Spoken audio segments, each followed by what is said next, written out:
எது உண்மை, எது உண்மை இல்லை. இந்த உலகத்துல மாறாதது எது, மாறக்கூடியது எது, இதெல்லாம் நிறைய விஷயங்கள் ஒவ்வொன்றும் அனுபவ பாடங்கள் மூலமா அந்த இயற்கை நம்மளுக்கு கற்றுக் கொடுக்கும். இது உண்மை இல்லை, இது நிரந்தரம் இல்லை அப்படின்னு சொல்லிட்டே தான் இருக்கு. எத்தனையோ பேர் நம்ம கண்ணு முன்னாடி நம்ம உறவினர்களாகட்டும் நண்பர்களாகட்டும் எல்லாரும் இறந்துட்டே இருக்காங்க. அப்போ நம்ம பற்று விடுறதில்லை. அடம் வேண்டும், திடம் வேண்டும், நல்ல ஆசான் வேண்டும்.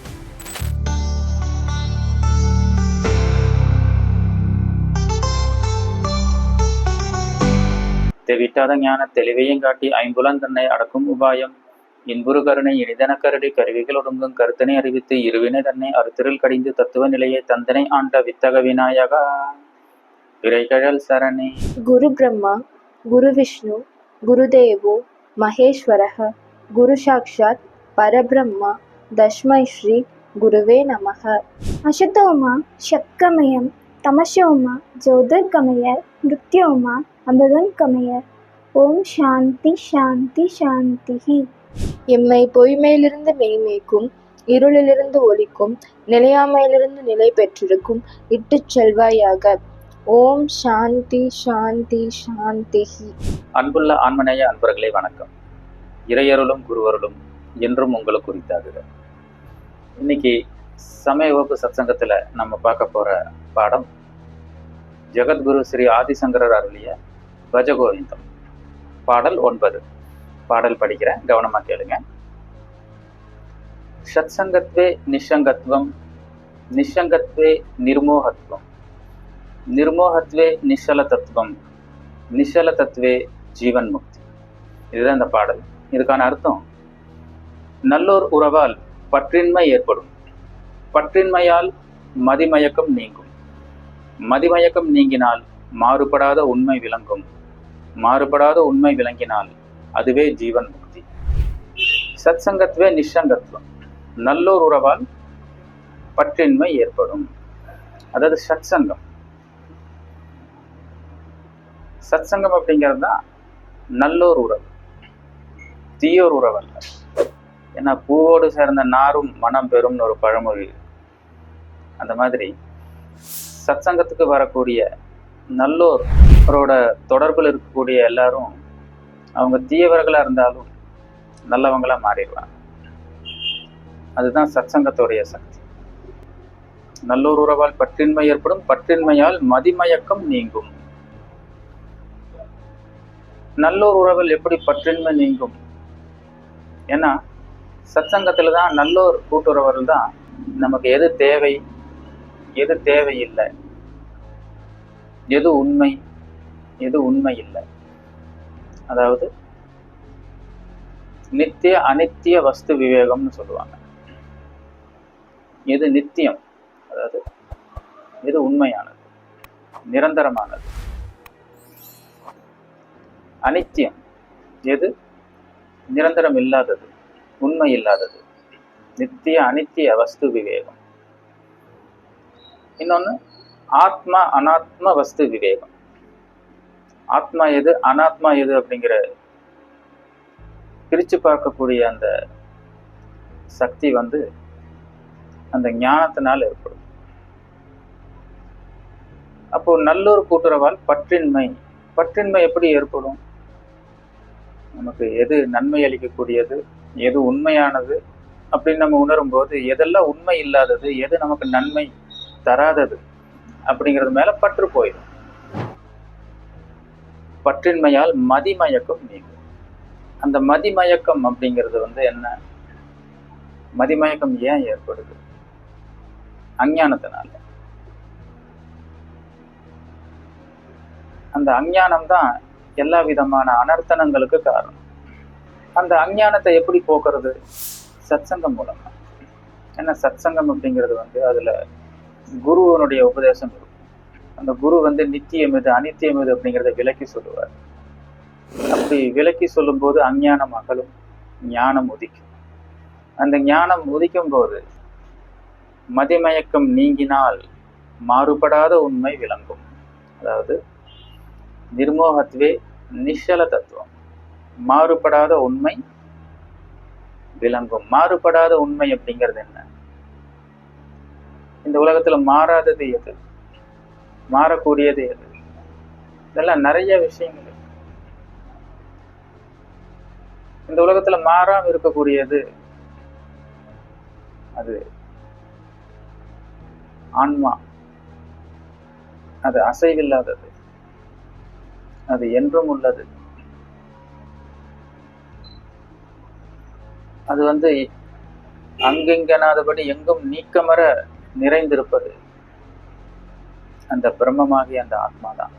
அசையாத உண்மை, மாறுபடாத உண்மை.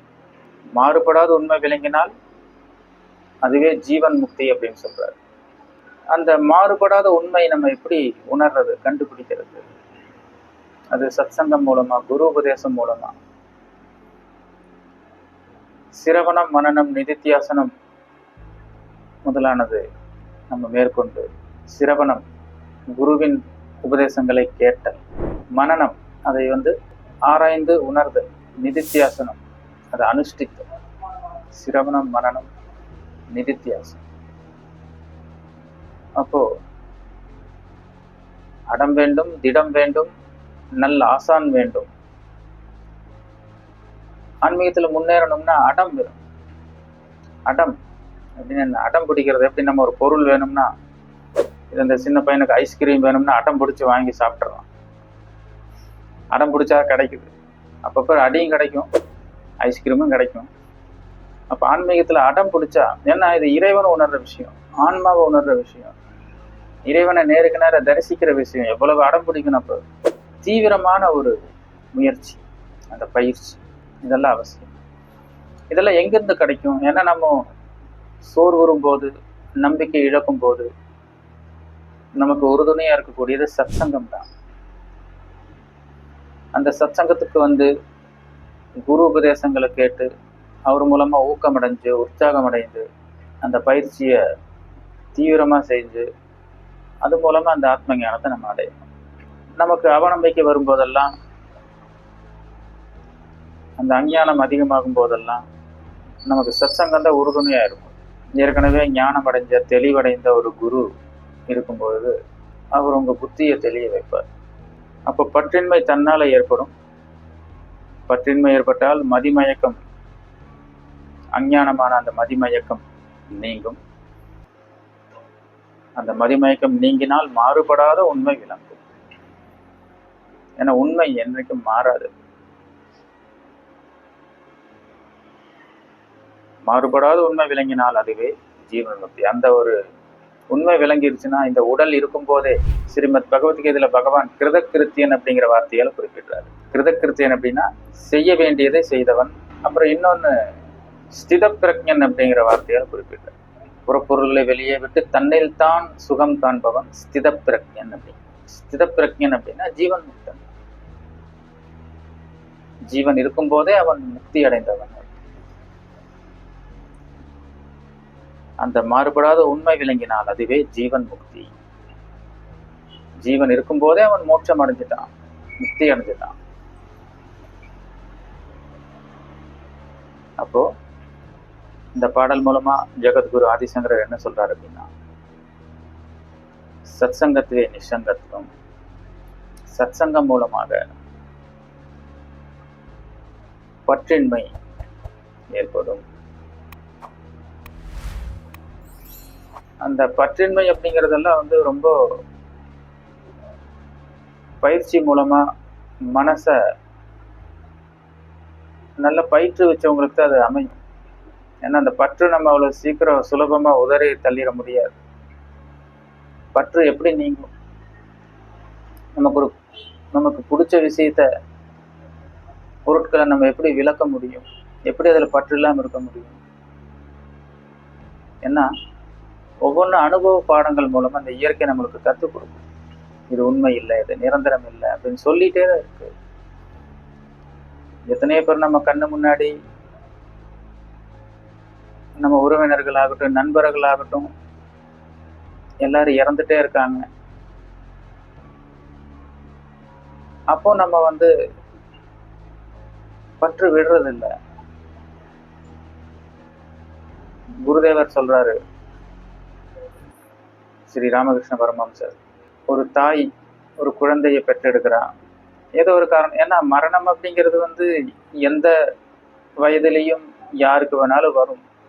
அது இரக்கமே பார்க்காது, அது குழந்தைனும் பார்க்காது, வயது முதிர்ந்தவங்களும் பார்க்காது.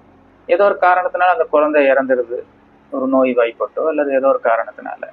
அந்த தாய் அப்படி கதறி அழுகிறான் தன்னோட குழந்தை இறந்ததுனால. துக்கம் மேலிட்டு அப்படி கதறி அழுகிறான். அப்புறம் கொஞ்ச நாள் சாப்பிடாம இருக்கிறான். அப்புறம் படிப்படியா மனசை தேத்திக்கிட்டு அப்புறம் சாப்பிட ஆரம்பிச்சு, அப்புறம் இயல்பா வழக்கம் போல தன்னோட அன்றாட கடமைகளை செய்ய ஆரம்பிக்கிறான். அதுக்கப்புறம் அந்த குழந்தை இறந்ததும் கூட அந்த ஆரம்பத்திலிருந்து அந்த துக்கம் இப்ப இல்லை. அவ வாசனை பவுடர் எல்லாம் பூசிக்கிட்டு, வாசனை சோப்பு பூசிக்கிட்டு பழையபடி அன்றாட வாழ்க்கையில அவ ஈடுபட ஆரம்பிச்சிடுறான். அந்த குழந்தை இறந்துருச்சு, அது ஒரு ரொம்ப துக்கத்தை கொடுக்குதுங்கிறதுக்காக அந்த மறுபடியும் குழந்தை வேண்டான்னு அவன் நினைக்கிறது இல்லை. மறுபடியும் அடுத்த குழந்தைக்கு அவ தயாராயிடுறான். இதுதான் மாயை. நம்ம என்னதான் இயற்கை ஒவ்வொரு வினாடியும் நம்மளுக்கு பாடம் கற்றுக் கொடுத்தாலும் நம்ம பாடம் கத்துக்கிறது இல்லை. குருதேவர் ராமகிருஷ்ண பரமஹம்சர் சொல்றாரு, ஒட்டகம் இந்த பாலைவனத்தில் இருக்கக்கூடிய கள்ளிச்செடி, சப்பாத்தி கள்ளிச்செடி, அதுதான் பாலைவனத்துல விளையும். அதுல இருக்கிற முட்கள், அதோட என்னதான் அது சாப்பிடும்போது அது வாயை பதம் பார்த்து ரத்தம் ஒழுகுனாலும் அது சாப்பிட்றத நிறுத்தாது. ஏன்னா அதுல அவ்வளவு சுவை அது உணருது. அது தன்னோட வாயிலிருந்து அந்த ரத்தம் வருதுங்கிறது கூட அதுக்கு தெரியறது இல்லை. அந்த ஒரு சுவையில மயங்கி அதை அப்படி சாப்பிடுது. அப்படிதான் உலக மக்கள் எத்தனை பட்டாலும் அந்த பற்றின்மை விடுறதில்லை, அந்த பற்றை விடுறதில்லை. அப்போ பற்றின்மை அப்படிங்கிறது நம்ம பட்டு அனுபவிச்சு அடையக்கூடிய ஒரு விஷயம். வைராக்கியம் வரணும். இந்த உலக பொருட்களுடைய நிலையாமை நம்ம உணரணும். சுவாமி விவேகானந்தர் சொன்ன மாதிரி இன்பம் கூட்டல் விகிதத்துலனா துன்பம் பெருக்கல் விகிதத்துல அப்படிங்கிறத நம்ம உணரணும். இந்த உலகத்துல துன்பத்தை விடுறதுக்கு ஒரே வழி இன்பத்தையும் விடுறது தான் அப்படிங்கிறதே நம்ம உணரணும். இதெல்லாம் தான் பற்றின்மை, வைராக்கியம். இந்த பற்றின்மை வந்துருச்சுன்னா மதிமயக்கம் நீங்கும். அதாவது நிஷங்கத்துவே நிர்மோகத்துவம். அந்த மதிமயக்கம் அப்படிங்கிறது அந்த மாயைக்குட்பட்டு உண்மை இல்லாதது உண்மைன்னு நினைக்கிறது, நிலையற்றவைகளை நிலைக்கும் நினைக்கிறது, இந்த உடல் மேல வைக்கக்கூடிய பற்று. கீதையில பகவான் சொல்றாரு, மகன் மனைவி வீடு இவைகளில் ஒட்டுதல் இல்லாம. ஆனா நம்ம அப்படி அது மேலதான் பற்று வைக்கிறோம் அதிகமா.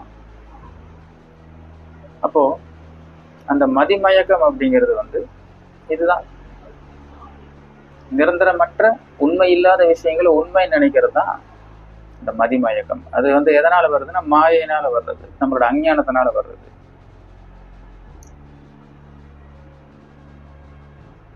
அப்போ இந்த ஞானம் அடைகிறது மூலமா, வைராக்கியம் ஏற்படுறது மூலமா மதிமயக்கம் நீங்கினால் மாறுபடாத உண்மை விளங்கும். நிர்மோகத்துவே நிச்சல தத்துவம். நிச்சல தத்துவம் இந்த மாறுபடாத உண்மை, அசையாத உண்மை. அந்த மாறுபடாத உண்மை விளங்கிருச்சுன்னா அதுவே ஜீவன்.